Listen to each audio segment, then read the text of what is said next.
The topics and opinions expressed in the following show are solely those of the hosts and their guests and not those of W4CY Radio, its employees, or affiliates.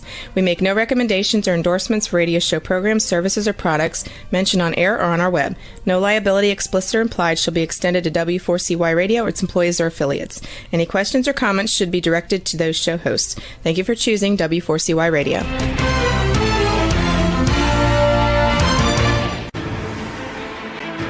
What's working on purpose anyway? Each week, we ponder the answer to this question. People ache for meaning and purpose at work, to contribute their talents passionately and know their lives really matter. They crave being part of an organization that inspires them and helps them grow into realizing their highest potential. Business can be such a force for good in the world, elevating humanity. In our program, we provide guidance and inspiration to help usher in this world we all want, working on purpose. Now, here's your host, Dr. Alise Cortez.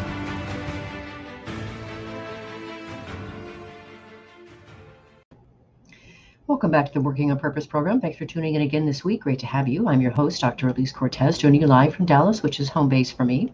If you don't know me yet, I'm a management consultant specializing in meaning and purpose, organizational logotherapist, inspirational speaker, social scientist, and author. My team and I help companies discover and articulate their purpose to thread it through their culture and operations. We work with forward-thinking or forward-reaching organizations to develop inspirational leaders who create cultures where people actually want to come to work and do their best. And we provide programs like the Grab Your Guster that enable individual team members to discover and unleash their passion and purpose at work to catalyze fulfillment, engagement, and productivity. You can learn more about us and how we can work together at alisecortez.com. With us today is Amy Herman, a lawyer and art historian who uses works of art to sharpen observation, analysis, and communication skills. By showing people how to look closely at painting, sculpture, and photography, she helps them hone their visual intelligence to recognize the most pertinent and useful information, as well as recognize biases that impede decision-making. She's the author of Fixed, How to Perfect the Fine Art of Problem Solving, which we'll be talking about today. She joins today from New York City. Amy, welcome to Working on Purpose. Well, to be here. You know, as I was saying before we came, just as we were chatting before we got on air, and I was just reflecting. I mean, I don't know what I did to be so fortunate and blessed to get to host the show, because I get to meet people like you I would otherwise have no reason to meet. It is crazy. I feel equally lucky, and I really believe the universe aligns in certain ways. And when people cross paths, we really have to leverage those opportunities and make the most of them. So I'm really very happy to be here. Awesome. I do have to warn you right now, though, that I have been known to get to know a couple of guests here and there on the show. And then when I'm traveling in the area, I show up on their doorstep. I'd be thrilled. I hope New York brings you here soon. It happens. I've done it in Sydney, Australia, and all kinds of places. So that's great. It's great for networking. I think so too. You know, you just get to know each other on a different level. It's amazing. So absolutely. And the other thing that I just take delight in, Amy, is what you're doing. I'm just so, I love the word gobsmacked, right? Gobsmacked and delighted by your approach to helping people to learn to better be problem solvers and better communicators through the use of art. I love when we can, juxtapose seemingly very disparate fields to produce very dynamic results. And so, what I really appreciate, and we're going to talk about aspects of each of your chapters, but you open and you say something very interesting. You say art and artists themselves often get a bad rap for being complicated, obtuse, and even obscene. That is exactly why they provide the perfect backdrop for problem solving, since our issues today are similarly convoluted. Rest assured, you say, you don't need any art history training or previous knowledge to benefit from this process. Just open your eyes and an open mind. So this isn't just about the study of art, you say. It's about using art to study ourselves and the problems we face every single day. That's amazing. I love listening to the words, and it really boils down to one simple thing, Alise, that life is messy. Life is messy right now, and everything is broken. And I really do believe that the best things happen on the exit ramp of our comfort zone. And what is the exit ramp of our comfort zone for so many people is the idea of looking at art, because people say, I don't get art. I don't have a background in art. I don't even like it. And I say to them, let's go out of your linear lives, point A to point B, and let's go to point C and point D. Let's go to the exit ramp of our comfort zone. Look at things in a different way so that when I bring you back to your world, you're going to see things more perceptively. So by stepping into a world with which we are not familiar, I believe that changing your environment and changing what you look at changes the way you see everything. And to give you a great quote that I read on a wall text recently in a museum, and I never read wall texts, it says, how we look at things is fundamental to what we see. Mm-hmm. How we look at things is fundamental to what we see. Oh, this is already just delicious. I knew it would be. So here's the problem. I'm not going to let you go off air. You're going to be with me all night. We're just going to hang and have a conversation. It's, sorry, Yes. with this too. So this is great. And in your book, you do this so beautifully. I love you. There's so many, all of your images that you put in there. And then you challenged us to, what do you see? And does this offend you? If it does, why? It's amazing, right? And I just went into that and looked at that. It was so, and I thought to myself, I need to take one of Amy's courses. Well, one of the reasons that I do this is because I want people, as they're either reading the book or taking my course, I want them to become self-aware. We all know we think we know what our capabilities are, our strengths and our weaknesses. But when I ask you to look at a work of art and I say, what do you see? It's not how much you know. I want you to tell me what you see. And to give you a perfect example, if I put two police officers or two attorneys in front of the same painting and I ask them to spend 10 seconds with this work of art and to tell me what they see, I will get two very, very different versions of what they're looking at. And you say to yourself, well, if this is what's happening in the museum, what's happening at the crime scene? What's happening in the courtroom? What's happening in the boardroom? We can't assume that anybody sees the world or our work exactly the way we do through our eyes attached to our brain. So I'm using art as the data to illustrate that for all of us. Mm-hmm. That's so gorgeous. That's so gorgeous. Now, speaking, you mentioned lawyers. I think it's fascinating. Exactly how did this happen? You're an art historian and a lawyer, among other things. I mean, was this like a crazy train wreck? I mean, what happened? Well, I have to say, as my son will say over and over again, one of my favorite lines is, don't seize opportunities, make opportunities. Mm-hmm. And my whole career path has been making opportunities, sometimes where they didn't necessarily exist. I am what I call a recovering attorney. I am an attorney by training, and I was a practicing litigator for 5 years. But I knew in my heart of hearts that I was passionate about art history. And I didn't want to waste a legal education. I didn't want to waste all that good training as a litigator. So I thought there has to be a way to combine the practical aspects of each of these disciplines, legal analysis and visual analysis, to create something that could actually be entrepreneurial and useful for people. So 22 years ago, when I left the practice of law, I went to work at the Frick Collection. And I went to work there as the assistant to the director. And I saw that there was a hole in the education department. And I started volunteering part of my time in the education department and learned about the field of museum education. And eventually I became the head of education. I went back to school and got an advanced degree in art history, but never let my legal skills go. And while I was at the Frick Collection, I started this program, and it was for medical students only. The idea was to take medical students out of a hospital, out of a clinical setting, bring them to an art museum, teach them how to analyze works of art with the idea that when they return to the hospital, they would be better observers of and communicators with their patients. This was not my idea. They were doing it at Yale. And with Yale's very gracious permission, they let me start a version of it in New York City. So I invited Cornell Medical School to come to the Frick Collection. And voila, we had an amazing medicine in art program. But things took a turn in 2004 when I adopted it and moved out of medicine. Okay, a couple things. First, it's clearly part of your superpower set is that ability to be able to bring, again, seemingly very disparate worlds together. I mean, that's a superpower, Amy. And I know you know that now. Listeners and viewers, for you, those of you that are trying to figure out, should I stay in this career I've been in for 20 years that I hate? Or could I go into this vastly wild different thing over here? I take a note from Amy's story here. And I bet there are some interesting threads there for you to help you bring those two worlds together in a really dynamic way, just like Amy did. So Amy, that's amazing.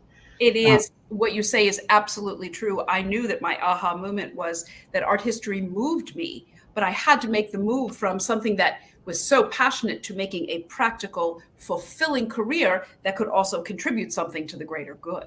Mm-hmm. I also think it's interesting that you wanted to go, and I heard the word entrepreneurial. So you clearly, there was something about being an entrepreneur that was important to you. What was important about that? It was. I had been working in the prior to working in the law, my whole family had come from the not-for-profit sector. And I thought, the idea of developing a company, because I wasn't following in anyone's footsteps here, combining these two disciplines, legal analysis and visual analysis, I said, there's something bigger here. And when I told you I left medicine in 2004, it was one of those aha moments. I was out to dinner with friends, and I was telling them that my medical students had myopia, very, very narrow vision. It was all about kidney stones and hematomas and MRIs. And someone asked the question, and here's the thread. We always have to keep asking questions. Someone said, why are you just doing this for medical students? Why aren't you doing this for other people who need observation skills? I said, like whom?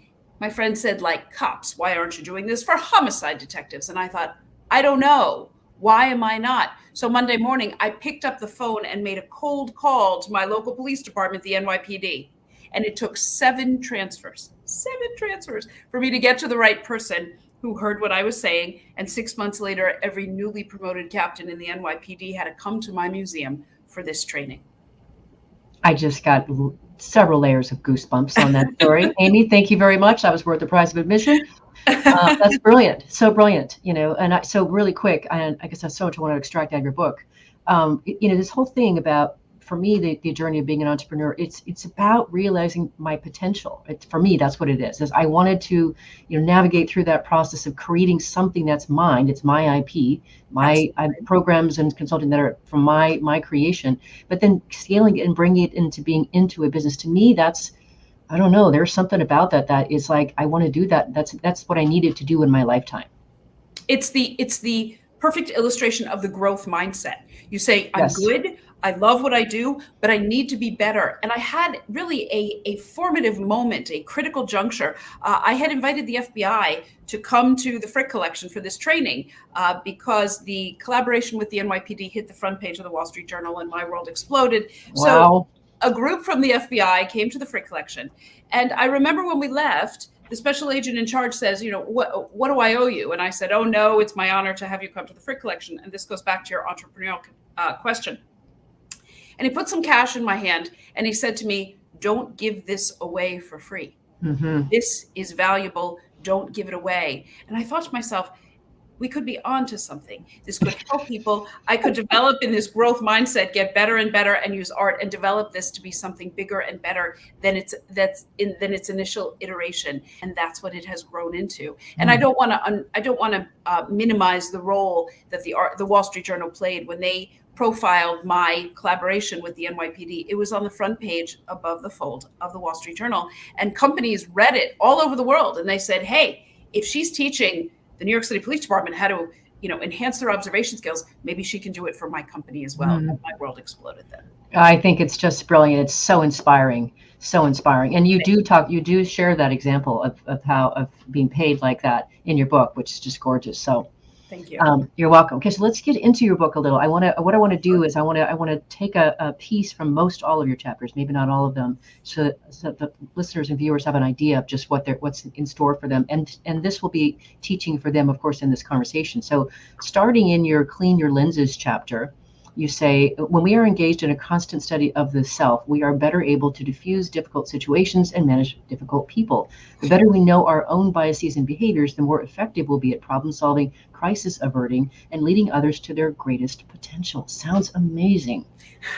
It does, but it comes down to one very simple line. When I said before that no two people see anything the same way, when I ask my readers and my participants to clean their lenses, what I'm asking them to realize is that we need to meet, if we're going to be effective problem solvers, we have to understand that there's always another way to see something. And that we have to, while we might not agree with other people, we have to validate that they're going to see things differently and meet them where they are. So that when we clean our lenses, we have an opportunity to say, maybe there's another way of looking at this. And I might not agree with how my colleague is looking at the problem, but let's look at it together, because I believe that selfishly, multiple perspectives make for better decision making. And you can't adapt multiple perspectives until you clean your lenses to understand that you can see a single problem from multiple vantage points. Oh, Amy, 2 things. So I have taught cognitive psychology, where we learn, of course, that your vision is very much construed in your mind. And I love when you really specify that no two people see the same thing. So I remember distinctly, I dated somebody for a while, really, really beautiful, bright man. It was so interesting. And we'd be out and about, and he'd say, did you see that? I'm like, what are you talking about? And he would look at me like, you fool. Did you not see that? I mean, he was, really, really just like flabbergasted and just how stupid I was that I didn't see what he saw. I'm like, dude, that's not how vision works, darling. Sorry to disrupt this for you, but I'm not looking at even what you're looking at. Even if I were, I wouldn't see the same thing. But it was amazing. A really, really smart man. And he took it for granted that everyone saw the world the way he did. Right. And one of the things about looking at art is that it heightens our awareness that no two people see anything the same way. And if two people describe a painting differently, as I said before, it makes them think, well, wait a minute, what's happening on the job where I'm assuming that all my colleagues see our work and our objectives and our goals and our analytics all the same way. And in fact, no one does. Right. So art is the great leveler, and it makes us realize that nobody sees anything. And this goes into the personal realm as well. Our husbands, wives, partners, children, nobody sees things the way they do. And when you say to someone in exasperation, as I've done many times, can't you see this? You have to really walk that back and say, maybe they can't. And it's up to me to be able to articulate what I see, to give them to guide them and give them insight into seeing what they see. Yeah, they don't get a little magical like pouring device into our minds that, to sort of jump in there and see just what we're seeing on that screen. Yeah. No, not at all. It's so beautiful. That point is already great for our listeners and viewers, I know. Let's grab our first break. I'm your host, Dr. Alise Cortez. We've been on the air with Amy Herman. She's the author of Fixed, How to Perfect the Fine Art of Problem Solving. We've been talking a bit about just how she got into this space and a bit about her book. We're going to keep going after the break. Stay with us. We'll be right back.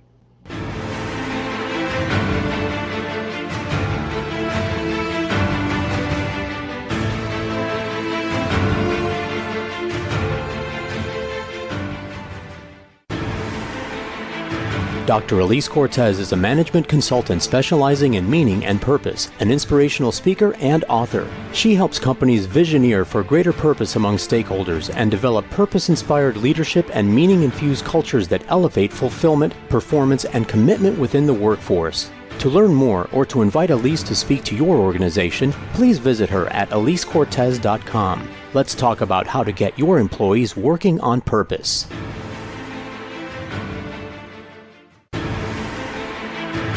This is Working on Purpose with Dr. Alise Cortez. To reach our program today or to open a conversation with Alise, send an email to Alise, A-L-I-S-E, at alisecortez.com. Now, back to Working on Purpose.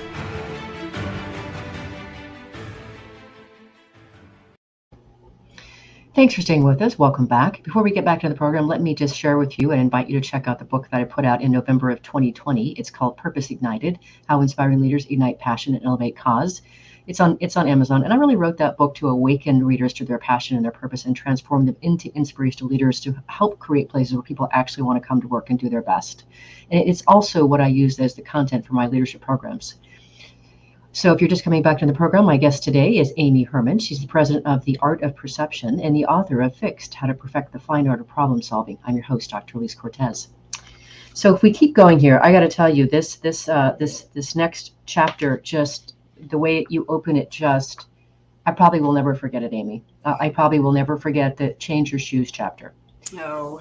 So you talk about the shoes on the Danube Bank Memorial that showcases the shoes left behind by the countless innocent individuals suspected of being Jews in Budapest. And so the memorial is of shoes on the water bank. I think you said they're made out of metal, but they're right at the river's shore. And so the whole thing is about changing our perspective. But if you could, for our listeners, could you describe more about that memorial, its history, who did it, et cetera, to get us into that moment? And then talk more about this importance of Change Your Shoes. Absolutely. One of the things that I love about art is that it can illustrate so many of the key concepts, not the other way around. I don't talk about the art. We use the art to illustrate. And what you're referencing is a beautiful sculpture on the banks of the Danube. It's called Shoes on the Banks of the Danube, and it's a sculpture from 2005.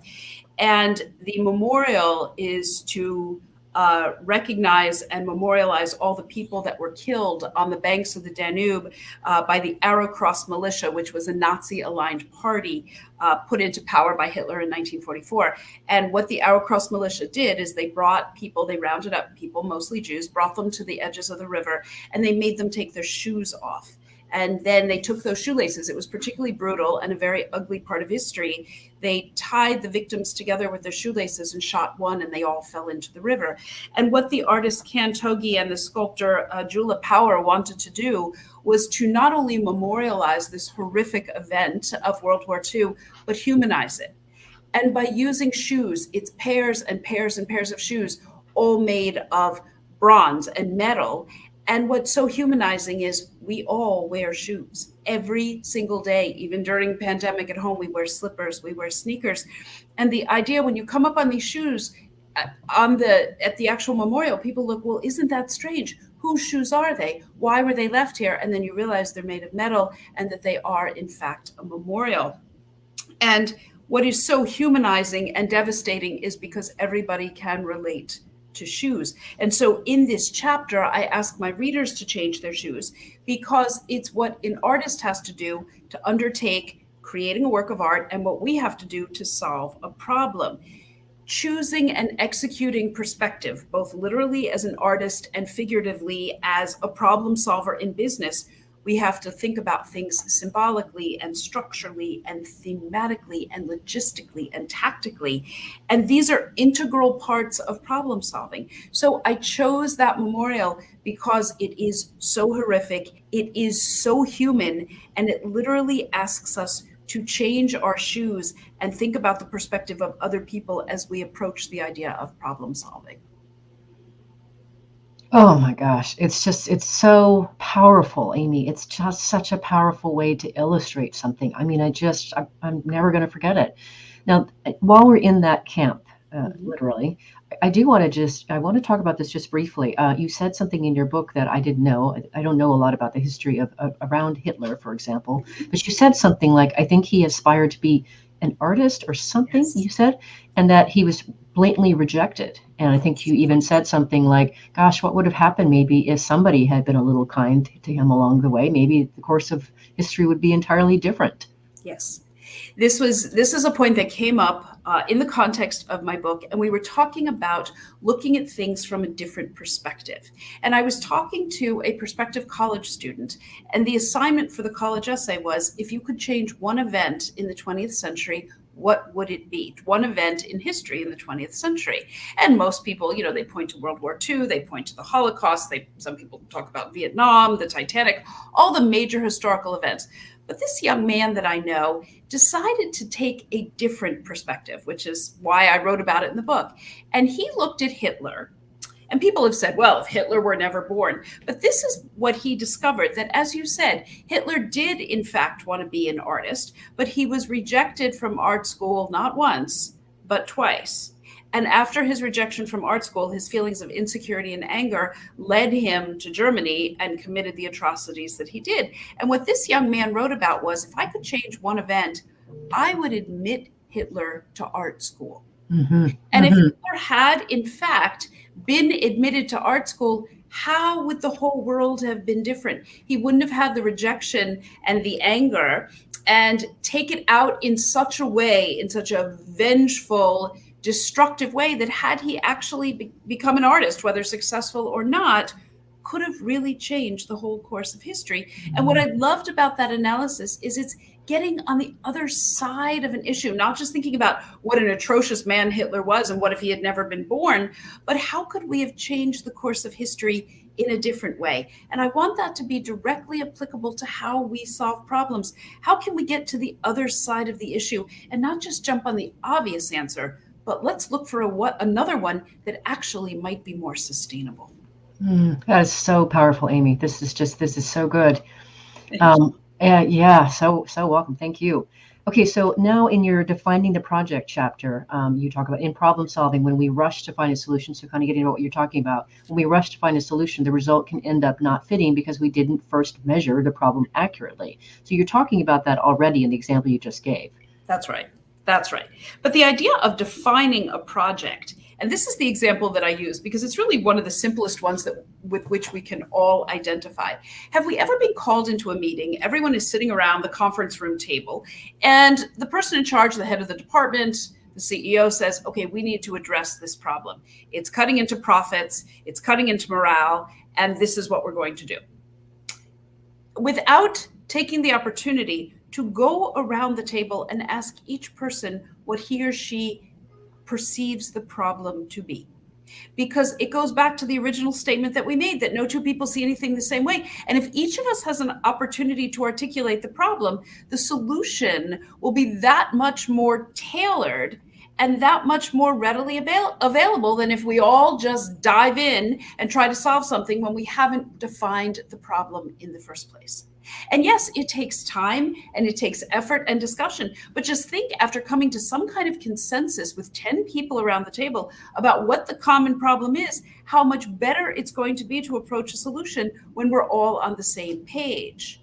And the other example I give, have you ever gone to a meeting, Alise, an hour-long meeting, and you come out and people say, what was that about? Of course, that happens to all of us. No idea, yeah. Now, and someone goes to a keyboard and says, as we discussed at this morning's meeting, what did we discuss at this morning's meeting? We need to lay the groundwork, define the problem, and define the issues. And it sounds so basic, but it can pave the way for effective communication and, I believe, much better problem solving.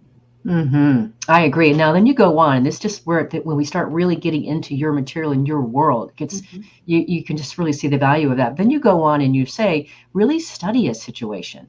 And so then you say, look at it from different perspectives, look behind it, around it, under it, right? That is like, if you think about that for just a second, like just a simple thing like, this house being built around the corner. It looks incredibly different when I look at it from my front doorstep than I do when I go just slightly around the bend in my neighborhood. It's amazing. The view is completely radically different. It's not the same house. So you are absolutely right. And what you've set up is the perfect template. Walk away from a problem, step in closer, ask people questions. And I realize we are all challenged for time. But if we invest the time on the front end to take that deeper dive, or I heard a phrase that someone used, I'm not fond of it, but they said to double click on certain issues. If you take the time to look from multiple perspectives, again, art lends itself beautifully. We can step in close to the painting. We can step across the gallery. We can look at a small piece of it. It will help us to discuss not only the small details and see the issues, but also see the big picture in a different light. And I really believe that, when I say how we look at something is fundamental to what we see, I really do believe that. And I think that when we look at things from multiple perspectives and we discuss with other people what their perceptions and perspectives are, we're on a course to solve problems more effectively. Mm-hmm. The other thing that really strikes me, which I got to believe is absolutely interwoven into what you do, is just the process of making people talk about what they're observing, actually articulate what they're observing, which is a lot of work, is already going to improve their communication. It absolutely is. And, there can never be a response. When I say to someone, well, what do you see? There can never be the response, well, I don't know, because everybody sees something. And we're looking at art. It gives us ground zero. We're all in the same place. But one of the points I want to bring in here, Alise, that I think is so important, especially for those who are in positions of leadership, is that when we are discussing things and we're talking about problem solving, we're talking about our observations, one of the greatest takeaways that I want people to have from my course and the book is, don't let perfection be the enemy of good.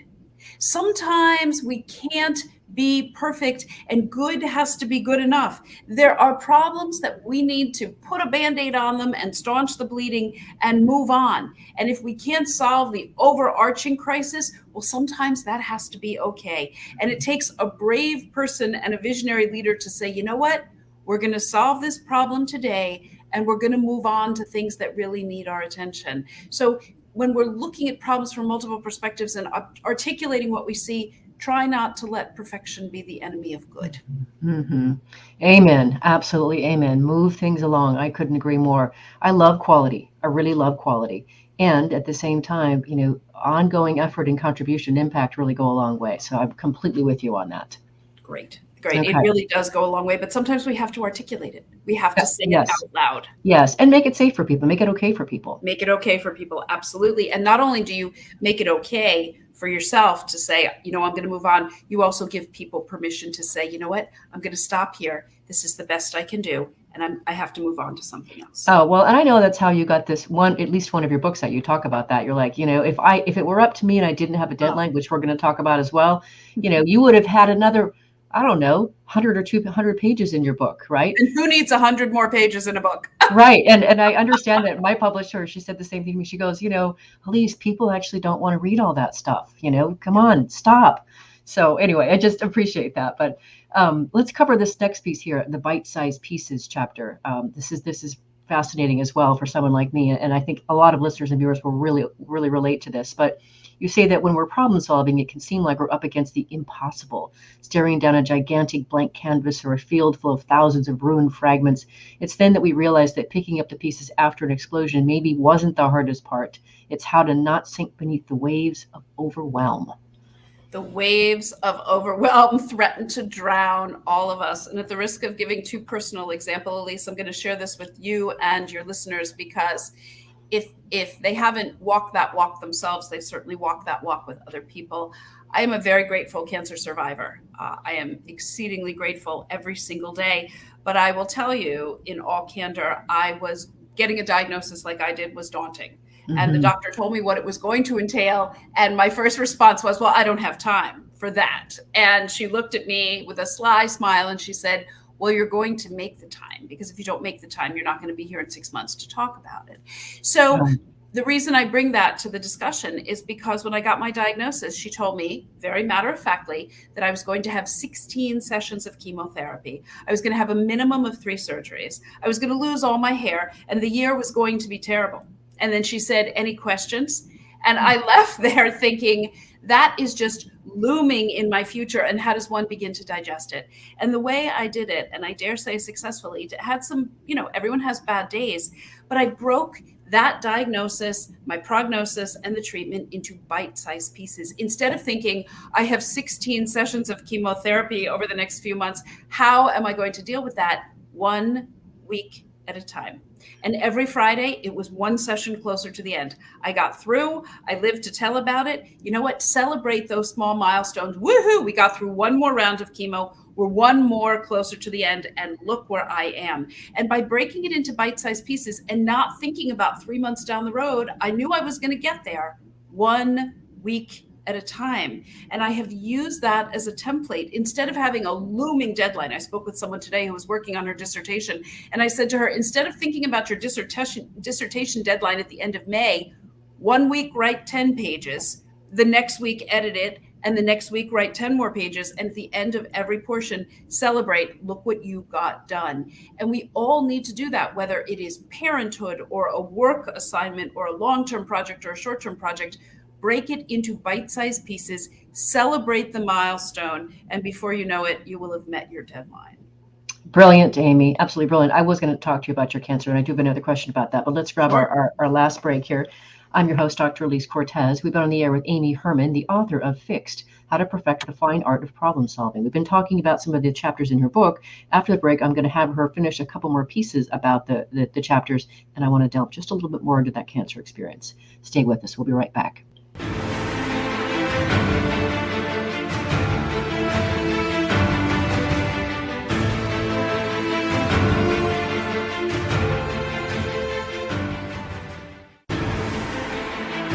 Dr. Alise Cortez is a management consultant specializing in meaning and purpose, an inspirational speaker and author. She helps companies visioneer for greater purpose among stakeholders and develop purpose-inspired leadership and meaning-infused cultures that elevate fulfillment, performance, and commitment within the workforce. To learn more or to invite Alise to speak to your organization, please visit her at alisecortez.com. Let's talk about how to get your employees working on purpose.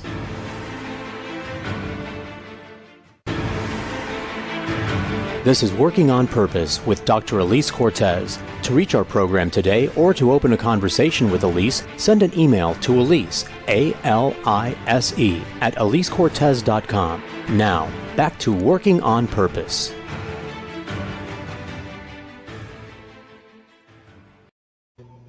Thanks for staying with us and welcome back to Working on Purpose. One other bit of news I want to share before we get back to the program is the anthology that I've been working on for a couple of years has been released. It came out in August of 21.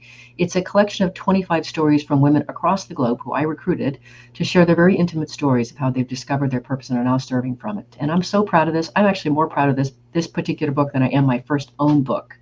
Because it's all of us coming together. It's called Passionately Striving and Why, an anthology of women who persevere mightily to live their purpose. So that's out, and we're celebrating, of course, this month of March. And also, I am now scouting for men to share their stories. If you know someone, send them my way. If you're just joining us today, my guest is Amy Herman. She's the president of Art of Perception and the author of Fixed, How to Perfect the Fine Art of Problem Solving. I'm your host, Dr. Alise Cortez.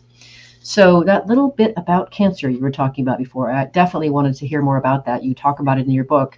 And now I see how you've woven it in terms to the bite-sized pieces framework. What I want to understand, Amy, is what did you learn from the experience of cancer? You know, Alise, I would never recommend to anyone to have to go through a cancer journey, but it has forever changed my perspective because we are a collective of our own experiences, assumptions, and biases. And I started my program, as I mentioned to you earlier, it had its roots in medicine. And I've been training people in the medical profession for years. And now I have the perspective of what it is to be a patient with a very serious illness.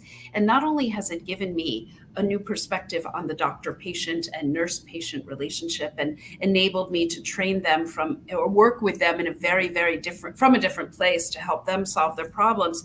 It's given me my own personal perspective that my son was in middle school when I was sick. And he used to come home and he would say, "Mom, we have a problem." And my first question always is anyone dying? And if he said no, then I would say, then we can solve the problem. And one of the greatest gifts that I've given myself and hopefully to my son and to my family members is after going through a cancer journey, I just can't sweat the small stuff. I just can't. Because the world, as I said before, everything is broken. And even in this beautiful book that I've put so much effort and time and thought into, there are mistakes in it. There are printed mistakes. I'm sure you saw some because we all know there's no such thing as a perfectly printed document. You know from authoring your own books, there is no such thing. Can I lay awake at night worrying about the mistakes in the book? I can't. I can't because I'm an imperfect human being. And having cancer and overcome cancer made me see that there are bigger issues in life to worry about and to celebrate. And I just can't sweat the small stuff, whether it's professional or personal. And I try to keep that as my North Star as I move forward. Don't sweat the small stuff. Mm-hmm. Beautiful. Wow. I'm going to learn from you because I really don't want to go through your experience. So I'm just going to go ahead and take the vicarious learning experience. Please do. I hope you never have to have that. But it has a way of bringing grace upon people. And I also stand on the shoulders of so many people who didn't make it. And I want to make that every day. I want to shout from their shoulders and say that we all take lessons and we all have something to learn from this. Mm-hmm. No doubt. You're teaching us so much in this session, Amy. This is so beautiful. Thank you. Yes, you're welcome. So going on still back to your book here, another chapter is recognizing relationships and red herrings. And you say simply knowing we're capable of and likely to do this, that is seeing patterns in things in ourselves, can help ensure our pattern recognition doesn't evolve into a pattern of expectation. Yes. Ooh, that's so powerful. Yes. The idea, it's always great when we can see patterns in our work life, in our personal life. In our heads, we say, been there, done that. I know I can handle this. But the caveat that I want to give us is we should always benefit from our experience. But to make sure that pattern recognition does not evolve into patterns of expectation, because there are people out there, and I don't say this in a conspiratorial theorist kind of way, there are people that want to throw us off course. And we do live in an age of disinformation. As sad as that makes me, we do live in an age of disinformation. And when I talk about red herrings, what a red herring is somebody who is trying to throw you off course, or a piece of information that's trying to throw you off course. So the way that I ask people to make sure that we're not thrown off course by a red herring is to beware of what I call the anchor bias. What is the anchor bias? It's the human tendency to believe the first thing we see or hear is true. Before you repeat something in one ear and out your mouth, ask yourself, do I have evidence to back this up? Am I going to tell my team this if I don't know that it's true? So just having the idea that there are red herrings out in the world, that there are people that are trying to distract us, things that are trying to throw us off course, will help us be more attuned to them. I'm all for pattern recognition. How do we see things? How are they similar? How are they different? But just be careful to make sure, just because you see a pattern doesn't mean that you're going to expect a certain outcome from others. Mm-hmm. Beautifully said. Just beautifully said, Amy. Yes, I think that's really powerful. And talk about, creating a better or a different outcome right there in and of itself is that's powerful. All right. So then I want to go on and talk next. You also then talk about navigating problems with relationships successfully. Oh, we have to talk about that. So you say we must look at all the information objectively rather than trying to fish for facts that suit our desired solution. We all are guilty of that. Me too. This takes time and clarity of thought. You say these are not resources that are always readily available. That is time and thought. It is work, but the results is in the form of grounded solutions are well worth the effort. So that's kind of what you were saying before.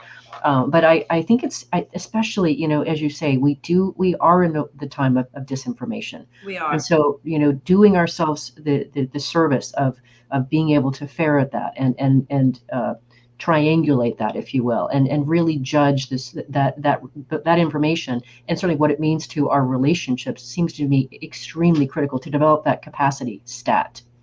Absolutely. And the number one thing to remember about relationships is they are never static.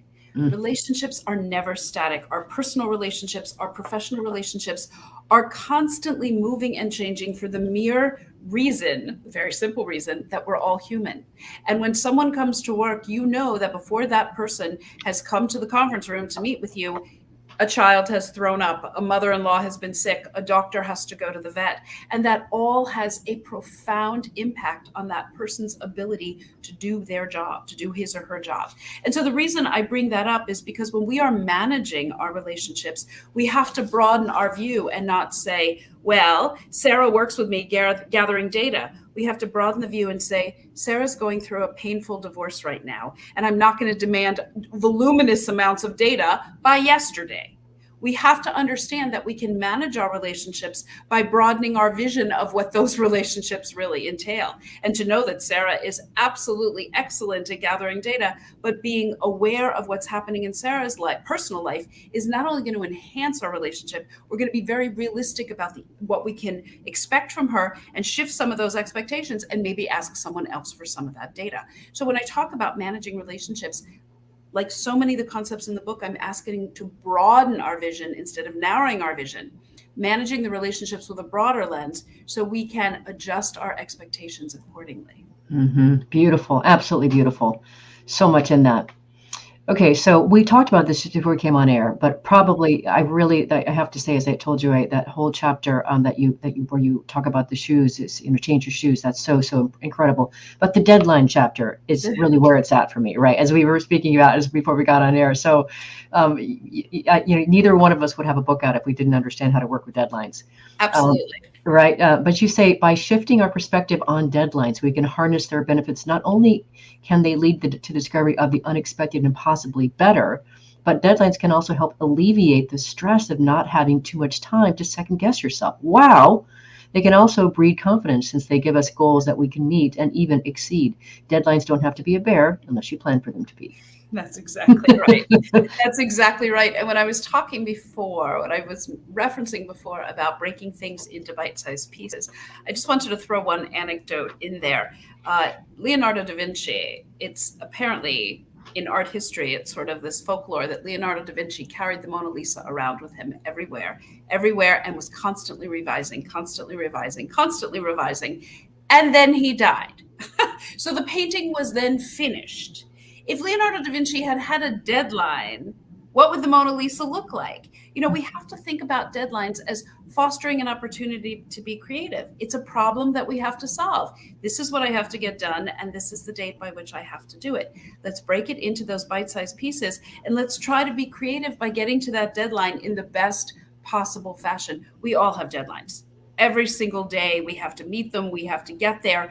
But if we start to look at them differently, and again, get on the other side of the issue and say, how can I look at this deadline differently to make it more accessible, more fun, or more creative? We're going to get there, celebrate those milestones, and then move on to the next deadline. We all have them. But instead of making it a looming behemoth, let's make it into smaller, digestible parts that we can talk about and that are much more realistic. And let's not be Leonardo da Vinci, really. And when it comes to a deadline, again, don't let perfection be the enemy of good. Just don't. I have to say, I've changed my relationship to deadlines. I would say it happened maybe starting 4 years ago. And I produced a very different result when I'm working under a deadline. That something happens, this creativity gets unleashed. It does. This I don't know, this weird energy gets released, and I create something very, very different. I couldn't agree more. And somehow I believe that the creation of a deadline stimulates adrenaline or stimulates, I'm a big believer in neuroplasticity. A different part of your brain goes into action when you know that you have a deadline. And so I rely on my neuroplasticity all the time, saying, okay, I need to do this. So I'm going to find a way. And whether it means being creative in ways that I never thought about it, I'm going to find a way because I'm going to get it done. So while I don't embrace them and love them the way I, don't embrace a cancer journey, there are great things that can come from deadlines. Oh, just quickly. I mean, one Saturday morning, I was scheduled. I delivered the keynote session for a Toastmasters conference on Friday night. Saturday morning, I was up just reviewing my slides for the workshop I was due to do that afternoon. And I looked at my slides and I went, oh no, this will not do. I can't do this. I'm way past this. Totally redid the whole session. I mean, like right there within a 2.5 hour period, came to the hotel, delivered, and it was out of the ballpark. They loved it. Right? Amazing. Perfect example that I would have never done that. I would have never created that under those conditions in that time period, under the wire like that. What you did is you forced clarity of thought. You said, I have to get this done. I need to make it better. I have to redo this. And you forced your brain into this clarity to create a presentation that you would have probably had days to do before. And in the last minute, that deadline forced that creativity over the finish line. Bravo. Mm-hmm. Yeah, thank you. It was one of my best moments. So anyway, so these deadline things really can be useful. So Amy, we've managed to get all the way up to the end of the hour here. I wanted to talk about your Just Do It chapter. That means listeners and viewers are just going to have to pick up the book and get it yourself. So the show is listened to by people all over the world, Amy, and we really are out to be able to create a workplace where people actually want to come to work, do their best, and become their best. And we create inspirational leaders that actually lead them to their greatness, and we do business that betters the world. What would you like to leave us with today? I would like to leave you. I wish I could say it was an original quote of mine, but it comes from the writer Henry James. And he said, try to be the person on whom nothing is lost. And by augmenting our vision, and whatever that means, vision, listening, seeing, thinking, touching, whatever it is, try to be the person on whom nothing is lost. And if you aspire to that, I think it'll make you more engaged with the world and a better problem solver. Oh, Amy, that's a delightful way to finish. Try to be the person on whom nothing is lost. Oh, I think that's delightful. Literally, in other words, not letting a single morsel of life and a person get past you. That's exactly it. And everyone's going to take it differently. But the more we can get engaged with our world, the more we can give back. So. That is delightful, Amy. Thank you. I am so grateful that you have crossed my path, that we've been introduced. And as I said before, you can run, but you can't hide. I know how to find you. I will not hide. I would be overjoyed to reconnect and want to thank you so much with gratitude to thank you so much for having me on the podcast today. You're so welcome. An absolute delight. And I one of the great things is getting to be able to help you share your book and what your message is. So happy to do that. Thank you very, very much. You're welcome. And on that note, listeners and viewers, if you want to learn more about Amy Herman, her work, or her books, you can start by visiting her website, artfulperception.com. That's ARTFUL, perception, artfulperception.com. Last week, if you missed the live show, you can always catch it via recorded podcast. We were on the air with Chris King, who was focused on helping people to discover their own unique truth. We talked about how mindset and attitude play a key role in limiting or expanding our lives. Next week, we'll be on the air with Kelly McDonald talking about her book, It's Time to Talk About Race at Work, which will help us better understand how to meaningfully engage in the DEINB world. Now, B is for belonging, for those of you who don't know that. See you there. Remember that work is at least a third of our life, so let's work on purpose. We hope you've enjoyed this week's program. Be sure to tune into Working on Purpose, featuring your host, Dr. Alise Cortez, each week on W4CY. Together, we'll create a world where business operates conscientiously, leadership inspires impassioned performance, and employees are fulfilled in work that provides the meaning and purpose they crave. See you there. Let's work on purpose.